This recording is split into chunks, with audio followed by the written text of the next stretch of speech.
So I'm going to come and I'm going to, I'm going to pull you and say, right, listen, you boy. Don't actually have one. No, that's when you sit. Also, sit down. So the fist bit is you're going to come in and you're going to lead. So yours is going to be. Did you get stress when Do I have to you're going to come in and and I'll get a bit like a bit of that. Spoil me from the crowd here. and then, yeah, we'll do that. Do we actually want us to do it? Are we good? Do you want us to go out? I haven't. That's his own brand. That's his brand. I'll do that. Is that fun facts? Is that my fun facts of the day? Good morning, everybody. My name's Clare Wilcox. I did think I would come to probably about 2 people that were sitting down having a bit of a chat with me and boss on. So I've come in and I'm like, oh my lord. Sarah Conwatts, and I think, oh my lord, even more, along with Adam. But I'm hoping that you find my session useful today. I haven't got a PowerPoint, because I thought it was going to be a bit of a conversation.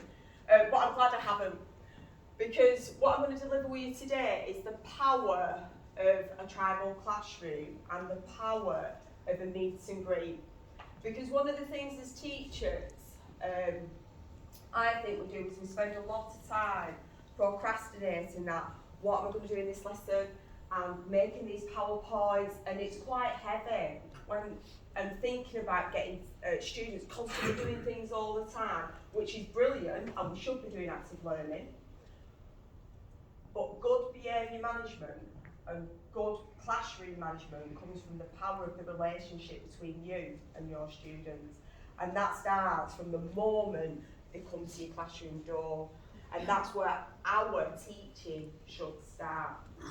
So quite a few years ago, I went on a training session, and I'll be honest, I was a little bit resistant to this myself as a teacher. So I was sat in the lecture theatre, and it was a trainer from a company called Pivotal, and they did a session on the power of meet and greet. And they were saying, shake every student's hand, and people were like, I'm not doing that, and it seemed a bit kind of we were a bit like, I'm not doing that. But it was the college initiative, so we trialled it, and I have to say, I had to eat humble pie. It was amazing, and I've never stopped doing it since, whether I was teaching level 2 and now teaching adults. I still think it's really important. So this session, we're going to model the power of the meeting your students at the door. I will talk you through the power of when they're leaving and what you can gain from that in terms of classroom behaviour.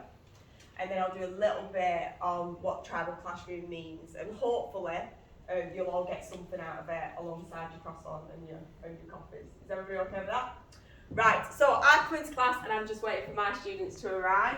So I've set up, and I know this is tricky, because we do have that moment where we're running and we've got 5 minutes and everyone's trying to stop you and you're like, I can't, and you're logging on. But while you're logging on, even when you put activities on desks, these starter activities, which are amazing, yeah, while you're doing that, they're doing that, or finishing the breakfast, okay? So sometimes, pause that, just pause. So I'm now waiting for my students at my classroom door. Good morning. Morning. Did you find my mum last night? I might have done. Oh, she was well happy. Listen, you were outclassed last week. I won't say them again. Take a seat. So, she said she's going to buy me new wigs because she was so happy. Listen. Honestly, it was unbelievable. I don't want Xboxes, I just want wigs. You perform like that again now, I'll buy you a new wig. Take yourself a seat down there, yeah? Do your starter activity. Hey, listen. Hey. Right, listen. You can do better, can't you? I don't know. Listen, you can. I had a look at your essay, and it was absolutely outstanding. The middle part of that essay, Adam, was amazing. So me and you are going to work on that end bit today, yeah? And then... Oh, excellent. I can't wait for this lesson. Thank you. Very well.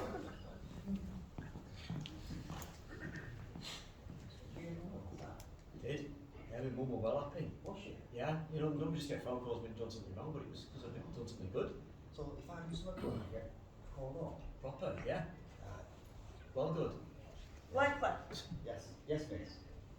You excel on that essay today and I will ring on. Because yeah. what I read was amazing. It was just that little blip, just the blip, and that is all it was. But it's forgotten. It's done. Poof, gone. Don't need to see it again. Yeah. Oh, thank you. And that call on. That one, right. That's Is it a one-off thing, or if I do more good stuff, will I get a phone call? You might get a postcard. You might get a letter. I might ask Sarah Condren to write on. Who's that? The guru, Bradley, the guru. We have two gurus today. One's an expert, the Bradley, and then there's the contract. Right, let me explain what we just did. So, students, if they've had a negative session, will come back with it. I think FE's got a really, really tricky job. Because this can stem from secondary education. So, in secondary education, it's quite a bottleneck. I'm not going to talk to you about the critique of that, because then teachers are working really, really hard. But those students do come with learnt behaviours and learnt traits from secondary school. So the moment they have a negative lesson for them, they come back with the expectation that you're still viewing them in that way. So just standing there and being able to recognise something that might have gone a little bit wrong, don't not acknowledge it, but don't start talking about it again. Just pick out something they did amazing and say, I want to see more of that and less of. And you don't even have to say what the other thing was. I just said, I don't want to see less of. Come on, you've got this. And it's gone.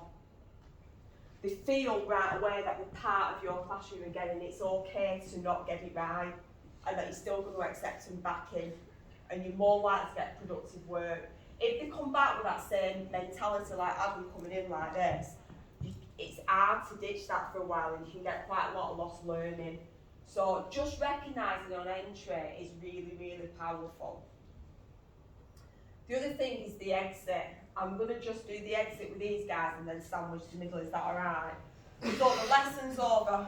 Right, I always finish my lesson 5 minutes early to do this, by the way.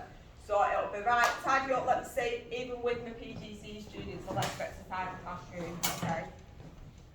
Where do you finish? Right, we're done, next lesson. Amazing, outstanding. Do me a favour though, on that little bit that we did, I want you to just extend the research a little bit further. You stop back. I'll do that Please, tonight. where were you? I'll do that tonight. Is that right? Yeah, thanks for And that. then I'll have a look at it tomorrow. Brilliant. Right, Thank you very much. No, you're very welcome. Fabulous. Thanks, miss. This is what I need from you. You have got a very bright future, Adam. Yeah, and that work that you produced today, the way that you conducted yourself, the way that you interacted in class is all I need to see, yeah? I look forward to see what your parents said to you to know. I'm You've really earned it. inspired now. I can't wait for the next lesson. And that's it. It's just let them go feeling good. Let them go feeling like that was good. I really enjoyed that. Every teacher can find something on a student. Yeah, they will do one thing that's good, even if that thing's just an acknowledgement of respect on time. I've noted that, well done. Yeah, just something as simple as that. I haven't had to plan it. I haven't spent hours prepping it. Yeah, it's that holistic, it's the emotional intelligence that teachers should hold alongside the curriculum. Is everybody alright with that? You may take a seat, my amazing students. Thank you very much.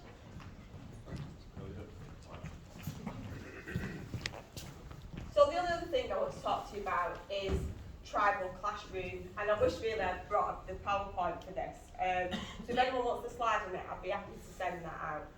But tribal classroom is about students feeling wanted.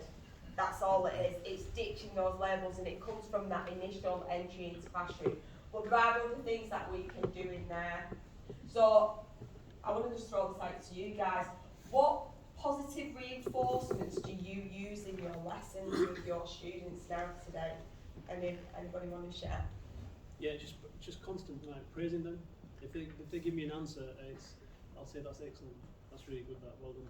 And just by saying that, they love that.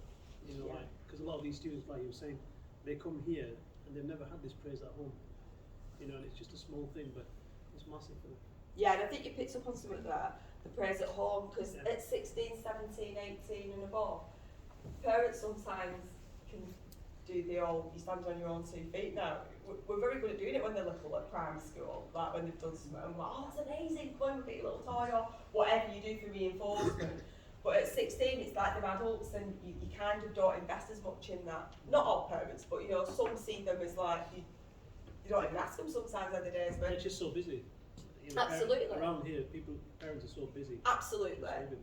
Yeah, and that's not a judgment of parents. I just No, think as they get older, you dilute the praise a little bit with school and colleges. So for you as a teacher to be giving that reinforcement, it's absolutely amazing. Well done. Has anyone got any other positive strategies that we might use with students? Yes.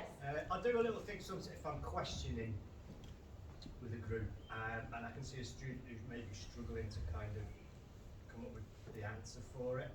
So I might say to them, tell you what, anyone who does know the answer, stick your hand in the air. Now you choose one of those people to answer the question for you. Get it right, okay. Well done for answering the question. Good choice, well done. Yeah. Good And again, it's that good decision there. and it's that sharing, isn't it, in that situation as well. That's a really good idea. Well done. Take 2 more. Has anyone else got one that likes to share? At the end, I'd like to put being that coming in, like literally, I'll thank you so much. There's a lot of nodding heads there. I love that. Now I haven't done that, so I'm going to nick your strategy. The power of thank you. Oh, ingenious, and it's nothing, is it? Thank you for coming. That was outstanding. You can use that collectively. That's a really good one. Well done. And there were lots of heads there, so there's a few people doing that. One more.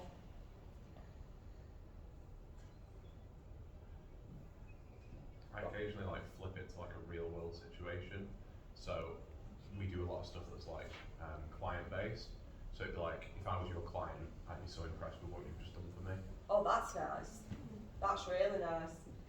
So you're just going to lead me on to something that we use in a tribal classroom situation, and that's where the behaviour's like negative. So at the moment, everything's going really well, and they're all responding to our positive praise. But what if they don't?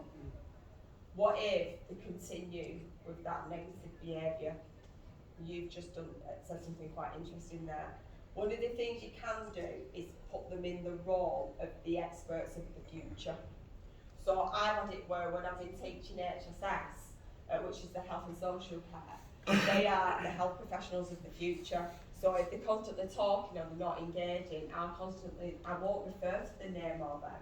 I'll say things like, my midwife, what do the midwife? Think about that, what do midwives have to be like? And put them in that role. Yeah, so like you said, you're the engineer, you're the manager of the future, can't behave like this. And sometimes putting them in that future role, actually, they're not used to that, so they're a bit unsure on what to do with it, and they'll kind of respond to that in a more positive way, rather than a negative connotation. And I don't use negative connotations, I'll just say, come on, think about the standards of that, think about how you have to conduct yourself in the NHS. You can't be like that in the NHS like that. So I don't actually physically pin it on them, or verbalise it to them, yeah, and take them into the future where they have to reflect and think about the conduct that they would have to have. And I'll also remind them that, remember, we've got to do these references for university. Come on, we need to showcase what am I going to write in my reference for you, and that sometimes does make them reflect and think, actually, yeah, that's the fair point. So you can use all these different kind of conversing strategies with them. That's not a negative direction.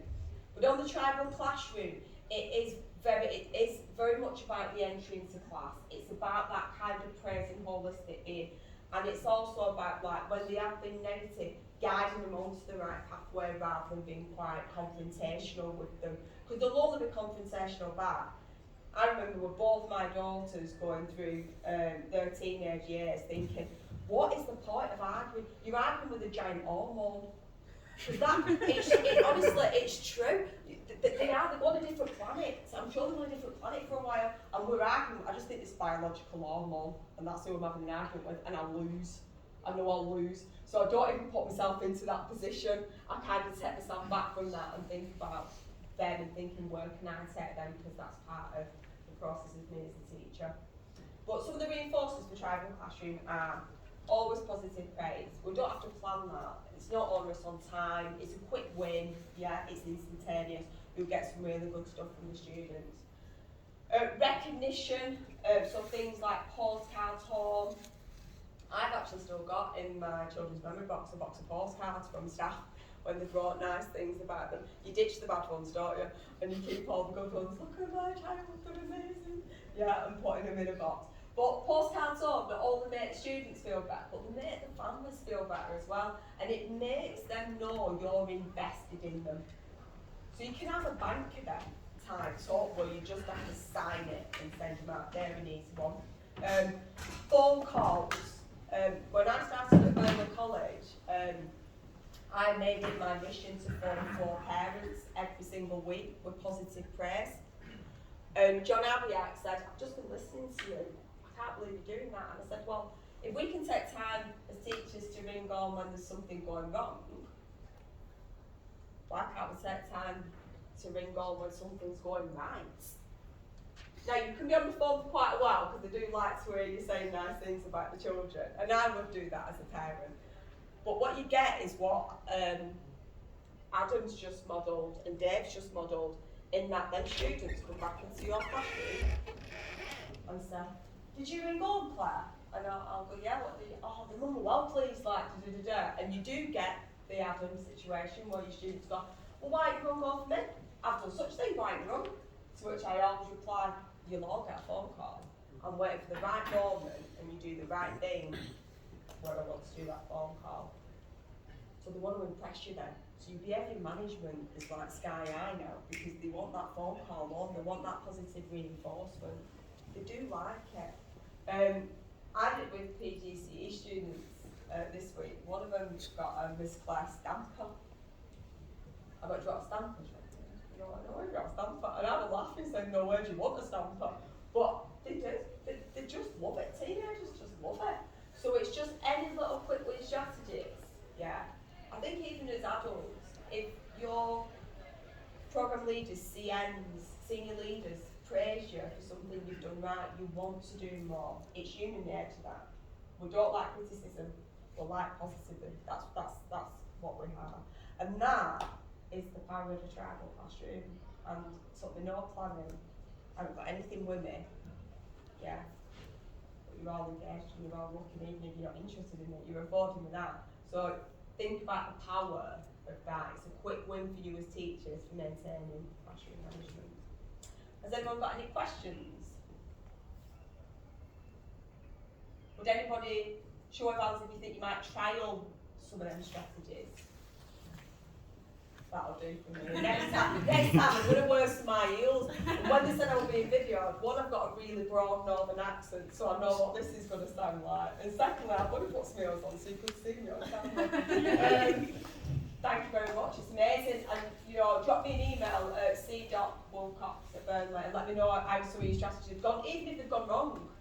Drop me an email and I'll be able to give you some extra top tips that might help it go right. Thank you very much. Thank you. Please feel free to steal any more croissants or get yourself another coffee. If you're in the Google training, if you can grab a laptop on the way, that'd be awesome, thanks. Just thinking that, I've been in there and set up already.